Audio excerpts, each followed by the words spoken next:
Hindi matatawaran ang pagmamalasakit, kasipagan, at ang mahabang pasensya na inukol at ibinigay ng ating birthday celebrant, ang National Chairman Herwin Santos ng Strong Philippines Cooperation for Vigilance Federation. Napakatagal na ng samahan namin at matibay na ang pundasyon ng aming binuo sa aming samahan, pagkakaibigan at pagiging halos magkapatid na nito ni Chairman Herwin Santos. Kaya ibinabalik ko ang pasasalamat at ang taus-pusong pagbati sa iyong kaarawan ngayon. Enjoy your day, sit back and relax, enjoy the celebration with your family.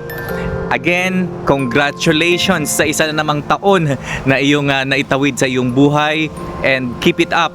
Lahat ng mga paghihirap natin ay nakikita nating nagkakaroon na ng kalinawan, nagkakaroon na ng prosper, nagkakaroon na ng kasagutan dahil malinis ang ating intensyon para sa ating samahan na SPCBF. Mabuhay ka, mabuhay ang iyong pamilya.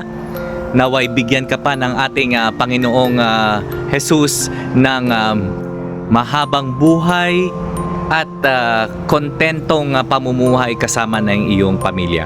Again, maligayang kaarawan, Chairman Herwin Santos. Ito muli ang inyong Tito Meng, ang National Admin ng SPCBF mula dito sa Canada.